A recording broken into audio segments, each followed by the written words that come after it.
E aí galera, tudo bem com vocês? Vamos para mais uma edição do 6x1 Responde, aquele quadro onde vocês fazem perguntas, eu as respondo no vídeo, você vem aqui nos comentários e deixa uma outra pergunta para que eu responda na próxima edição, e assim a gente vai se retroalimentando até o fim dos tempos. Meu nome é Emerson Araújo, esse é o canal 6x1 e desde o início eu peço para você deixar o like no vídeo, se inscrever no canal caso ainda não seja inscrito, usar os comentários para opinar sobre cada um dos assuntos e também deixar o seu questionamento para a semana que vem. Esse vídeo é feito com o apoio da Betfair, site de apostas esportivas que é patrocinador master do Cruzeiro, né? Então se você gosta desse universo das apostinhas esportivas, vale a pena dar uma prioridade para a Betfair, porque é a única casa que efetivamente investe no Cruzeiro. A Betfair que tem uma oferta para novos clientes de até R$200 em aposta grátis. Basta entrar pelo link da descrição, fazer o seu cadastro que é super simples e rápido, e o valor que você investir no primeiro depósito, a casa dobra para você até R$200. Se você botar lá R$100, a Betfair coloca mais R$100 como bônus. Se você botar 200, ela bota mais 200. Se você botar 500, ela vai botar 200, porque como eu acabei de explicar, o limite é R$200. Mas o que eu sempre gosto de lembrar, hein, galera, a aposta esportiva é muito bacana, desde que seja feita com responsabilidade para você se divertir. Começo com a pergunta do Valdemir Júnior, né, que é uma pergunta longa, mas eu vou dar uma resumida aqui. É um questionamento a respeito do Cruzeiro não ter subido nenhum dos centroavantes do Sub-20, seja Juan Índio ou Arthur. Naquele bonde dos 6 atletas promovidos, até tem 2 atacantes, né, o Fernando e o João Pedro, que são atletas de mais velocidade, mas não tem um camisa 9. O Valdemir questiona se não seria interessante ter um centroavante. E Valdemir, obrigado pela pergunta. Eu concordo plenamente com a sua avaliação, tá? Algo que o próprio Zé Ricardo também falou na última coletiva. O Fernando não é camisa 9. Não é mesmo. O Fernando é atacante de beirada que chega na área para finalizar. Inclusive, se a gente olha as partidas decisivas do Sub-20 do Cruzeiro, né? O Arthur ou o Juan Índio eram o centroavante e o Fernando era um atacante que partia pelo lado esquerdo, com o Robert fazendo esse papel do lado direito, ou o João Pedro. E quando a gente olha para o elenco do Cruzeiro hoje, o único centroavante à disposição é o Papagaio, que inclusive não esteve disponível no último jogo, né? Ele estava suspenso pelo 3º cartão amarelo. E sim, fez falta para o Cruzeiro ter um jogador ali para pelo menos ser uma alternativa de referência na área. Eu acho, inclusive, que o Juan Índio deveria estar sendo relacionado. Eu não faço esse mesmo pedido com relação ao Arthur, até porque eu vi muito pouco dele. Teve alguns bons jogos do Arthur aí nessa reta final, inclusive jogo contra o Atlético que ele chegou a fazer gol. 2 gols, inclusive, né, naquela semifinal que a gente ganha por 3-1 e depois bate o rival nos pênaltis, mas eu vi pouco do Arthur, eu não conheço muito desse jogador. Do Juan Índio já deu para ver bastante, é um jogador de muito potencial e acho que deveria sim estar envolvido no elenco, não que seja a solução de todos os problemas, mas pelo menos para a gente ter uma alternativa de um camisa 9 para eventualidade, seja para entrar no final, até porque o Cruzeiro gosta muito de cruzar a bola na área. Cruza a bola na área e não tem nenhum jogador com presença de área para aproveitar. Então quando a gente olha, Bruno Rodrigues não é um centroavante, mas tem jogado ali centralizado. O Fernando tem dificuldade para ser esse cara de costas pro gol. O Fernando não é um camisa 9, é um ponta, mas é um ponta bom. Aí você olha para os pontas do Cruzeiro. O Fernando não é relacionado. O titular é o Arthur Gomes, no banco tá o Wesley, no banco tá Paulo Vitor. O Fernando tinha que ser relacionado e o Juan Índio também. Luiz Cláudio de Melo pergunta: como funciona essa porcentagem de vendas futuras? O time tem essa porcentagem até o atleta encerrar a carreira ou vender a porcentagem? Luiz, obrigado pela pergunta. Não dá para responder isso de uma forma muito objetiva, porque tem variáveis quando um clube fala que mantém um percentual dos direitos do jogador. Às vezes é um percentual dos direitos econômicos mesmo, às vezes é um percentual de uma venda futura, às vezes é um percentual de lucro que vai considerar também o valor que o cara foi vendido agora, mas em todos os casos, normalmente esse percentual ele está vinculado ao prazo do contrato do atleta. Porque há muitos anos foi abolida aquela questão da lei do passe, né? Nenhum clube é dono de um jogador. O clube tem os direitos econômicos e federativos do atleta, enquanto ele tem aquele prazo de contrato de vínculo ao clube. Então o Cruzeiro, por exemplo, negociou o Giovani Jesus com o clube dos Estados Unidos e manteve um percentual dos direitos econômicos. Neste momento, esse percentual vale enquanto o Giovani Jesus tem o seu contrato com o clube dos Estados Unidos. Se passar e ele sair de graça para outro clube, por exemplo, o Cruzeiro perde isso aí. Quando chega no final do contrato de qualquer atleta, ele volta a ser dono dos seus direitos econômicos e federativos e ele é livre para negociar com o clube que quiser e os clubes anteriores não têm mais direito sobre o jogador. Eu nem sei como funciona exatamente a legislação antes de 2015, porque ela era um pouco mais complexa, tinha aquela questão de agentes externos ao futebol também ter a possibilidade de ter parte do jogador, então talvez tenha algum detalhe nessa história que eu não saiba, mas via de regra, percentual de direito de jogador vale enquanto ele tem contrato. Acabou o contrato, ele tá livre. Henrique Gustavo pergunta, por que os times brasileiros conseguem achar uns caras do Neida, que metem gols assim como o carinha lá do Inter e o do Vasco, e o Cruzeiro não acha ninguém? Henrique, obrigado pela pergunta. Uma das respostas possíveis é dinheiro, né? Se você quer contratar bons jogadores, você vai ter normalmente que gastar algum dinheiro para fazer essas apostas mais certeiras. O que não é garantia que vai dar certo também, porque às vezes você gasta um dinheiro, contrata um jogador que fazia gol em outros clubes, chega aqui e ele não faz nada. Temos o Gilberto como um bom exemplo nesse caso. Mas os nomes que você citou aí, né, o carinha do Vasco, imagino que seja o Verratti, e o carinha do Inter, o Ener Valencia. Além de não serem jogadores necessariamente baratos, eram atletas que estavam se destacando nos seus clubes. O Verratti, por exemplo, artilheiro do campeonato argentino. E foi uma aposta arriscada do Vasco porque é um cara de 35 anos que jogava em clubes menores, mas desde 2019, primeiro no Instituto, depois no Belgrano, todo ano o Verratti está regulando muito bem, ali 15, 20 gols por temporada. O Vasco foi lá e fez uma aposta, poderia dar errado, né? Afinal, um jogador de 35 anos, nunca tinha jogado no futebol brasileiro, mas está dando muito certo, ele está fazendo muito gol. No caso do Ener Valencia, aí já é outra questão. O Ener Valencia, além de ser um centroavante experiente, é um cara de Copas do Mundo, né? Um cara que se destacou lá no Equador, foi para o futebol mexicano, estava muito bem, foi para a Copa de 2014, aquela Copa aqui no Brasil, se destacou na Copa e foi jogar na Inglaterra, passou no West Ham, passou em Everton, e lá na Inglaterra vale pontuar que o Ener Valencia não arrumou praticamente nada, tanto que depois ele volta para o futebol mexicano, tem uma passagem pela Turquia, e a última temporada dele no Fenerbahçe ele fez mais de 30 gols, tá? Então é um jogador que foi contratado pelo Inter como uma aposta certeira, né? Assim, acabou não sendo tão certeiro na semifinal da Libertadores, perdeu muitos gols, mas é um ótimo atacante, é um cara que foi bem na Copa do Mundo de 2022 de novo, então assim, é outro nível de jogador e é um patamar salarial bem alto também. Já o Cruzeiro, até por ter investido alto na contratação do Gilberto, fez algumas contratações para composição de elenco de jogadores baratos, praticamente de graça, né? O Henrique Ceifador, que é um jogador que estava afastado depois de bater no juiz, veio pro Cruzeiro assim como um vamos ver o que dá, não deu em nada, infelizmente. E a aposta do meio do ano para tentar corrigir essa situação foi o papagaio, né? O Rafael Elias, que estava encostado no Palmeiras depois de voltar de um empréstimo lá no mundo árabe,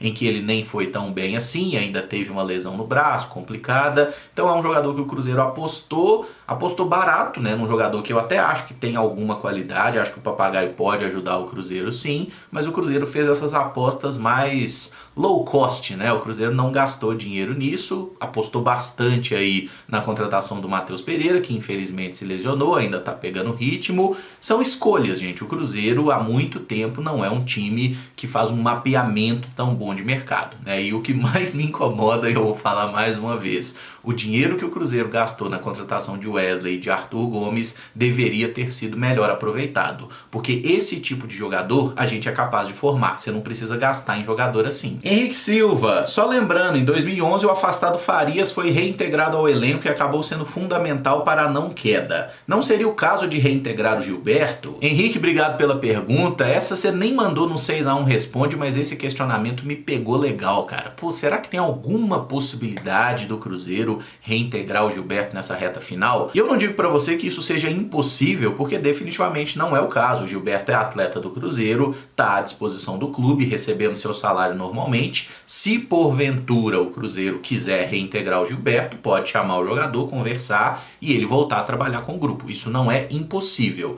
Agora, será que o Gilberto quer? Será que o Gilberto tá afim? Essa é uma resposta que eu não tenho. E isso é uma coisa que faz toda a diferença no que foi Ernesto Farias naquele 2011 bizarro. Explicando o contexto para quem é mais jovem ou não tem uma memória tão boa assim. O Farias foi um atacante que teve temporadas de muito destaque no futebol argentino, alguns bons momentos no Porto, né? Mas ele já estava ali, né, na casa dos 30 anos e tudo mais, não estava brilhando lá no clube português, e aí veio Farias para o Cruzeiro numa negociação que envolveu troca de jogadores, enfim, chegou aí Ernesto Farias em meados de 2010. Teve alguns bons momentos, perdeu alguns gols claros também, e em 2011 seguiu no plantel do Cruzeiro, mas ele era reserva, tá? Os titulares do Cruzeiro eram normalmente ali o Alisson e Thiago Ribeiro, o Wellington Paulista também jogava bastante, mas estava numa fase horrorosa, estava mal pra caramba no primeiro semestre. O Cruzeiro estava fazendo uma grande campanha, né? Era o Barcelona das Américas, goleando todo mundo e tudo mais, até chegar o fatídico jogo Cruzeiro e Once Caldas. Naquela partida o Cruzeiro estava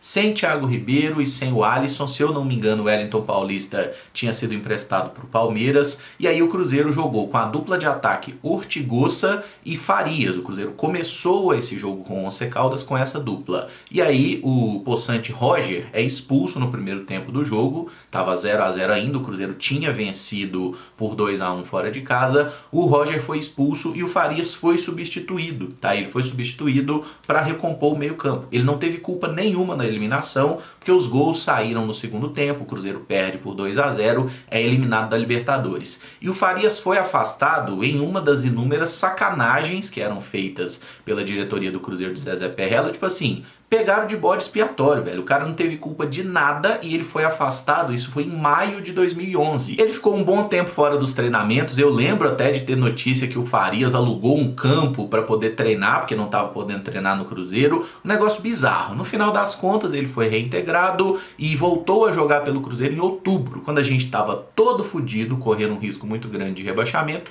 E o Farias faz 2 gols importantes, né? Um contra o Atlético Goianiense, na Arena do Jacaré, um jogo que a gente ganha por 3-2, e o Anselmo Ramon faz 2 gols, foi um jogo que deu uma chuva esquisita, uns ventos diagonal, eu não entendi nada naquele estádio que aconteceu, mas o Cruzeiro ganhou. E teve o Cruzeiro 1 e Internacional 0, né, que a gente vinha de tomar uma goleada de 5-1 do Flamengo, ganhou do Internacional, que era um time muito melhor que a gente, um golzinho de cabeça depois de uma jogada do Wellington Paulista, que já tinha voltado do empréstimo. 2011 foi um negócio muito caótico ali no Cruzeiro. Mas assim, por esses gols, o Farias ajudou realmente o Cruzeiro a não cair, mas o afastamento dele já tinha sido uma sacanagem. No caso do Gilberto agora, não me parece ter havido sacanagem nenhuma. É um cara que simplesmente não conseguia jogar e pelo que a gente vê de alguns rumores aí, ele não entende que a culpa seja dele, ele acha que, sei lá, alguém tá de sacanagem, não tá tocando a bola pra ele, e no final das contas o Gilberto não conseguiu arrumar nada no Cruzeiro, com o Pepa, que tentou bastante a recuperação dele, até chegar naquele jogo contra o Corinthians, em que ele deixou de não ajudar e começou a atrapalhar o time, né? Era só segurar a bola que a gente teria 2 pontos a mais na tabela e a história teria sido muito diferente, mas enfim, já passou, a vida que segue.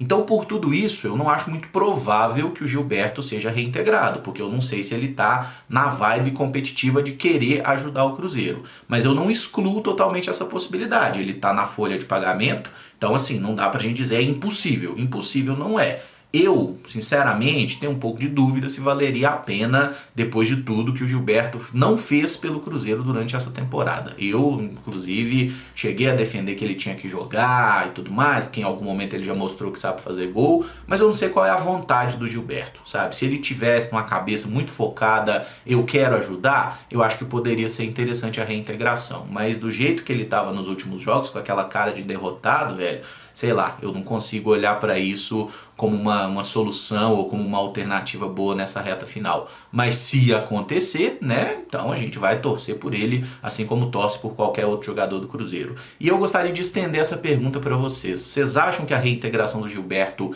seria uma opção agora nessa reta final ou não? Responde aí. O Matheus Rodrigues pergunta, como está o rendimento do Jajá? Matheus, obrigado pela pergunta. Falando assim num português meio chulo, eu diria que tá uma uma merda, tá? O Jajá não fez absolutamente nada nessa temporada 2023 e olha que ele já tá no terceiro clube diferente da temporada, né? Ele que pertencia ao Atlético Paranaense, estava emprestado ao Cruzeiro na Série B do ano passado, o Atlético Paranaense pediu uma grana absurda para ficar com ele, né, para negociá-lo em definitivo com o Cruzeiro, ele voltou para lá, fez 4 partidas pelo Furacão, marcou um gol e foi afastado por indisciplina. No mês de março ele foi emprestado para o Torpedo Moscou da Rússia, clube em que participou de 7 partidas, não fez gol, não deu assistência. No meio do ano voltou para o Atlético Paranaense e em agosto foi emprestado para o Casa Pia, que é um clube da primeira divisão portuguesa. Por lá ele jogou 6 partidas até o momento e também não fez nada. Então eu diria para você que o Jajá ajudou bastante o Cruzeiro na Série B do ano passado, né? Ainda que os números não sejam tão brilhantes assim,